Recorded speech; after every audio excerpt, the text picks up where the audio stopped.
traveler, Paimon. I suppose your story is ready. Yep. How about you? Do you need some more time? No need. I am also ready to tell my story. Paimon calls dibs! Paimon first! Please, go ahead. Okay, here goes. Once upon a time, there was an evil researcher who went into the mountains and did a crazy experiment on whopper flowers to transform their appearance. After a lot of pain and suffering, the whopper flowers finally took on a human form. Then they stood by the side of the mountain to wait for unsuspecting bypassers. To whoever spoke to them, they would ask them questions such as, "Who am I? Who are you?" If the bypasser got the wrong answer, the last sound they'd make would be a yelp before the whopper flower ate them alive in one bite. Ooh, truly frightening. What the? You two aren't scared at all! Don't go nitpicking, okay? If you didn't like the story, go write your own!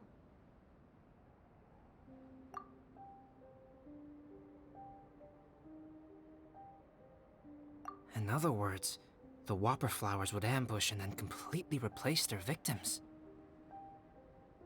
And then what? Go back to where the person lives? Enter their home? Eat their whole family? Paimon made up this story, but now Paimon's the one who's scared by it. It's a good story. May I write it down? I may bring it up in future conversations. What for? Just to scare people with?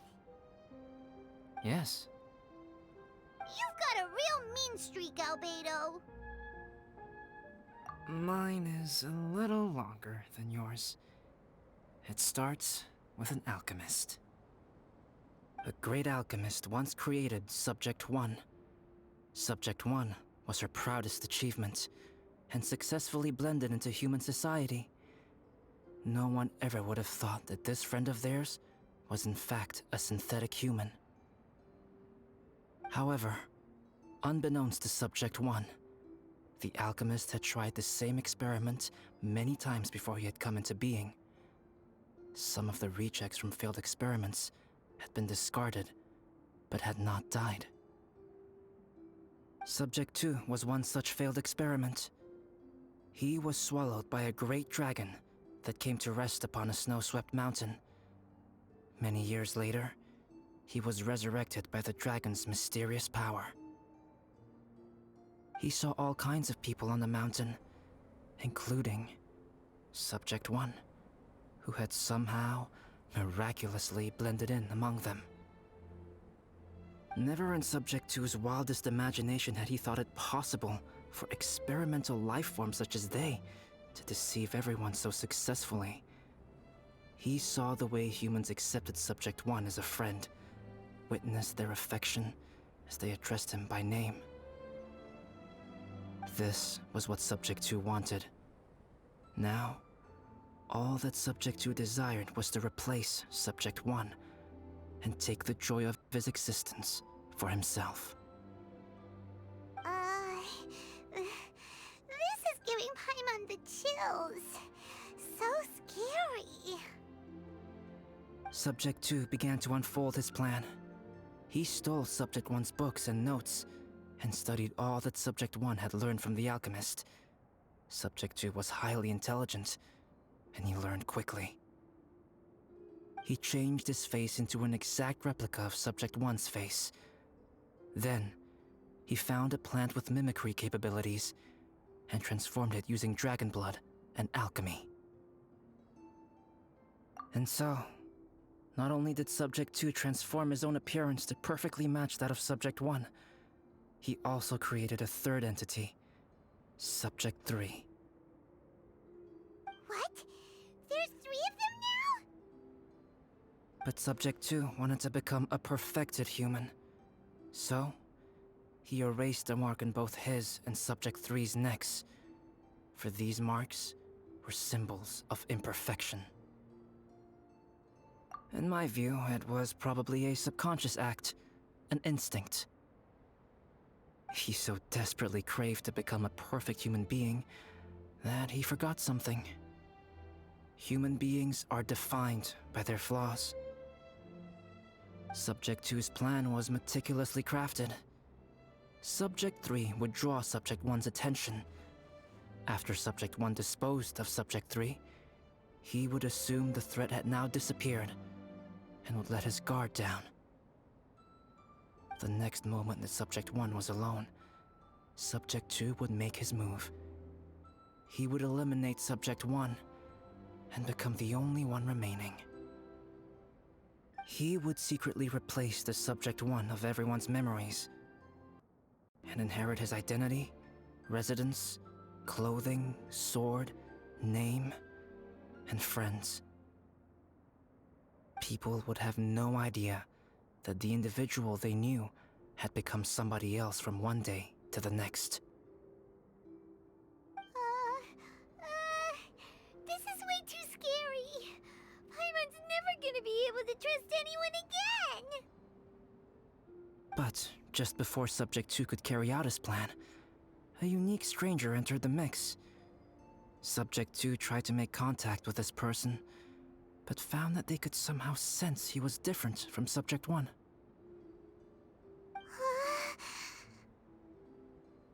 What's wrong? Are you scared? What happened then? What happened to the stranger? He became a new stage in Subject 2's plan. One more person that Subject 2 had to dispose of. It's as if there were 3 identical roses in a garden. Only one of the 3 was a fine specimen, while the other 2 were defective specimens that bore poisonous thorns. In all the world, only the gardener who tended to them could tell which was the good specimen. People do not like poisonous plants. Only a perfect rose can fetch a high price. If the inferior specimens wanted to conceal the fact of their worthlessness, they would have to take the gardener out of the picture, using their poisonous thorns. This is exactly what Subject 2 was thinking. So, he hid in the shadows and waited patiently. Maybe soon, he would get his chance to become truly human.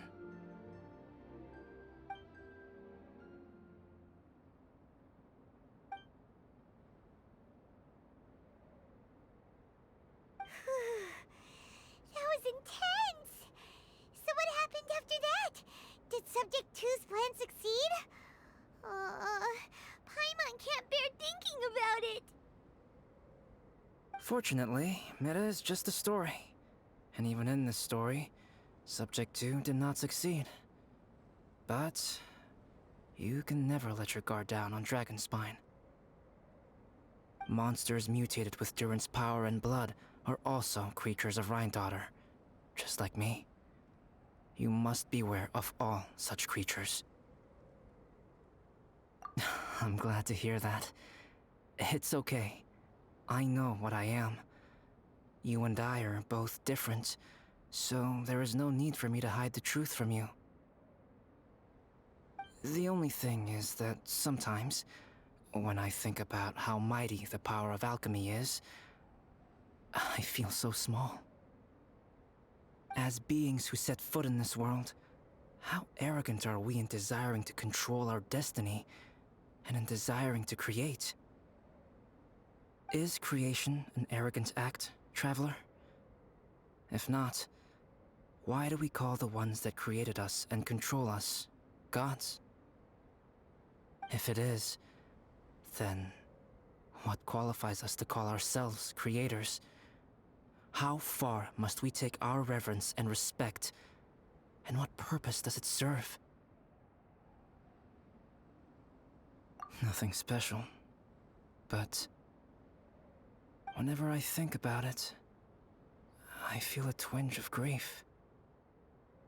Poor Albedo. Hello? Are you here? Hey, is that Amber? Thought we might find you here. We're here to deliver a message from Cyrus. There's gonna be a big event down at the base camp, and they want you there too, Traveler. Winter camp is nearing its end. Apparently, even provisional instructors are required to attend. Looks like we need to go, Albedo. Bye for now. Then I won't keep you. I have some things to attend to here, so forgive me for not seeing you down. Don't worry about it. There have been no issues getting up and down the mountain recently. Is everyone ready? Let's not keep them waiting.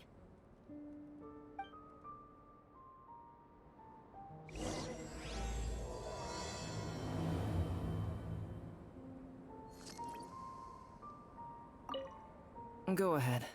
You're one of their instructors, no?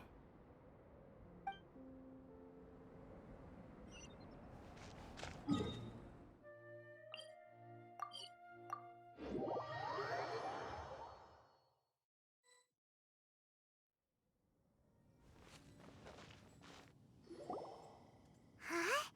Who is this guy? Allow me to introduce Yozerv. He's Joel's father. Dad, this is that traveler I was telling you about. The traveler's helped me out loads in the past, and this time we even built a snowman together. Joel has told me everything about you. I can't thank you enough. Wow, this is amazing! Wait a second. Why is Cyrus discreetly wiping tears away? And what is Pallid doing here? Pallid is the hero of the hour this time. Go on, Pallid. Tell us what happened in your own words. Okay. The weather was fine on that fateful day, and I had a feeling that Lady Luck was smiling down on me. So I trusted my gut and set off to explore somewhere new, somewhere dangerous. Because where there is great danger, there is also great treasure. Why does this sound so hard to believe? But I had only been away from the group for a short while when I fell down a slope and just started rolling. Uh-oh. Did my bad luck rub off on him when we ran into each other on the mountain? The place I fell to was somewhere I didn't recognize, and I'd sustained a few injuries. I remember thinking to myself, this is the worst luck I've ever had in my whole life. Then I met Yozerv. He'd heard the sound of me falling and came out to see what was going on. Huh? Wow, so it was completely by chance then. I thought he must have been someone from the Adventurers Guild here for the event, but after a few words of conversation, it was clear that he was having memory problems. He didn't even know his own name. The temperature was freezing, and there was no time to deal with all that there and then, so I convinced him to come back to the camp with me and figure everything else out after we got there. We got back to the camp, ran into Joel, and the moment he saw him, he froze for a second with this completely stunned expression on his face, and then he started crying out, "Dad! Dad!" That's when Yozerv suddenly started to remember. My memory has still not fully recovered, but Joel and his mother, they are the only ones that I will not, no, that I cannot forget. Daddy. Daddy's right here, Joel. Daddy's right here. Yozerf, don't you remember anything else at all? The poor princess? Feeding the foxes? I'm sorry. I have no recollection. Maybe it's because of the head trauma. I'm not sure. I woke up and found myself covered in blood. My things were gone, and there was nothing to indicate who I was or how I got there. I crawled into a cave and settled in for a slow recovery. After my legs and feet were a little better, my hunting skills were what kept me alive. Dad, I was was so worried about you. I'm all right now, Joel. Oh, don't cry. Daddy's not going anywhere. I'm here to stay. Oh, this is good. This is good. You know what, though? I definitely think my luck got worse after running into Benin on that mountain. I knew it. Ugh, I just... No. I just meant if it weren't for you, there's no way I ever would have run into Yozerv on a mountain this huge. Besides, we got back safely, didn't we? So don't blame yourself. Maybe sometimes miracles can only happen when you get just unlucky enough. Ballad. When did you become such a smooth talker, huh? Huh? Am I? I was just telling the truth. Oh, yeah. I want to say thank you to the Traveler, Uncle Cyrus, Auntie Eula, and Auntie Amber. Thanks, everyone. You all helped look after me, and I will always remember it. But I guess I can't take the snowman with me, or it'll melt once it leaves Dragonspine. It's such a shame. Oh, I can help with that. One moment. Huh? Eula? Here, take this. It's powdered rime. Just add it to your snowman, and it will never melt. Wow! Really? Oh, this is awesome! You're the best, Auntie Eula! Dad, I have an unmeltable snowman now! How cool is that? How can I ever repay you all? Thank you all. Thank you from the bottom of my heart. Dad, I want to go move the snowman. Can we do it now, please? Okay. I'll be leaving with Joel now. I'm sure I'll see you all another day. Very well, very well. It's time for Pallid and I to have another discussion concerning his breaches of adventurer discipline. Huh? But Cyrus, I think I kind of made up for my mistakes this time, you know? See you guys! Oh, I made this for you and Amber. Think of it as a winter souvenir. Aw, are you sure? This must be really important to you. Come on now, just take it. No need to make such a fuss. Wow! Now our snowman won't melt either! Great! You're welcome. Just keep it. That's all I ask. Amber and I have some business to attend to now. See you later. See you! Everyone's gone. Seems like they've all got their own stuff to do now. Oh! You know what? We've been on Dragonspine all this time, and somehow Paimon still forgot to ask Albedo about how to make a fruit juicifier machine that could keep the juice fresh. Maybe we should try Timaeus again. He does seem pretty eager to please after all. Timaeus!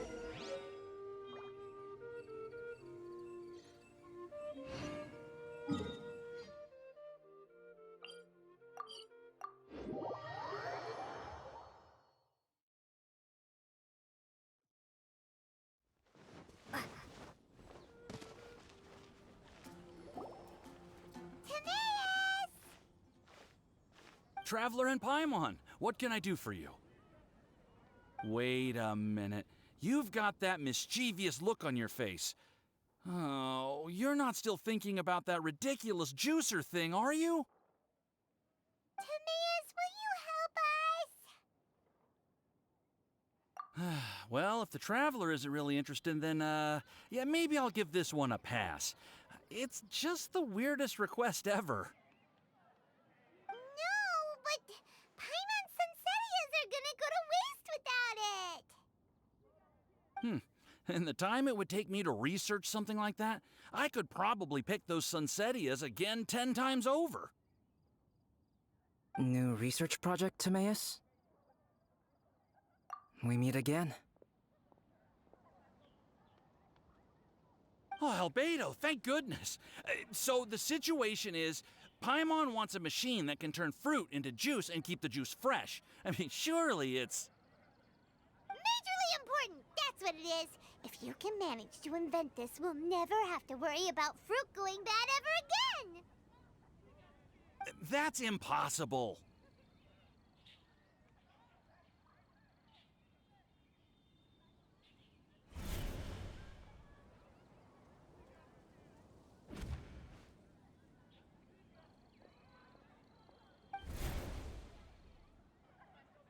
Turning fruit into juice is not hard, but keeping it fresh is more difficult. But if you simply want to keep the fruit from rotting, there are many ways to achieve this. Right, Traveler?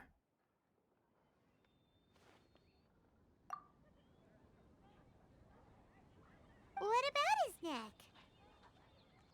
What's wrong? Is there something on my neck? From the look on your face, it's as if you thought I just played a practical joke on you that was in exceedingly poor taste.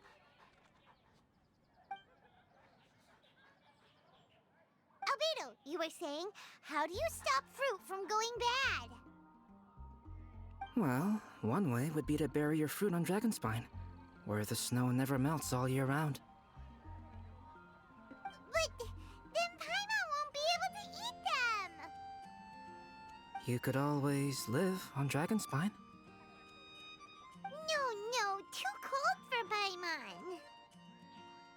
Or you can give the fruit to me, and I would take it to Dragonspine for you. But since you don't like the cold, you'd have to send someone else to pick them up when you want them. This is where you come in, Traveler. Suddenly sounds a lot more feasible with other people doing all the work. Okay then, shall we go with that idea? Fruit buried on Dragonspine will stay fresh for much longer. However, it is also possible that the fruit will sprout and grow into fruit trees. Who knows? Maybe the next time you visit, it will have grown into an orchard.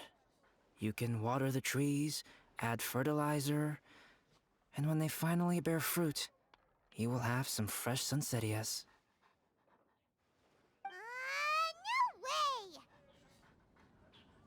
Then Paimon will have to be a gardener! That's not the goal here. Oh? Well, I don't think being a gardener is so bad.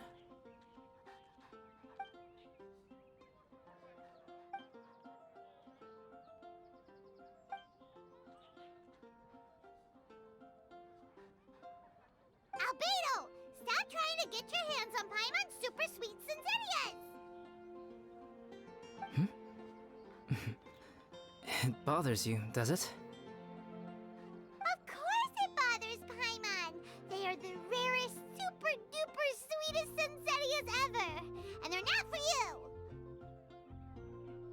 Okay, but they're just Sunsettias.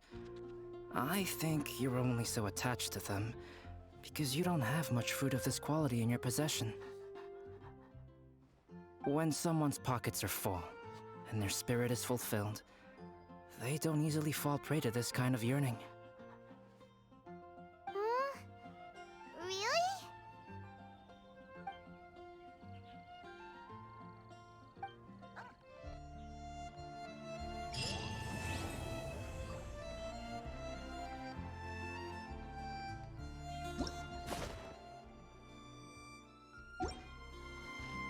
Dragonspine is too cold for ordinary fruit trees to survive. But if, one day, Dragonspine did become home to gardens and orchards, there would be more reasons for people to visit. Perhaps A little life is the key to attracting people. Life may exist in all kinds of unfathomable forms, and in all manner of unthinkable environments. Mysterious, yet tenacious. Perhaps this is what makes life so special.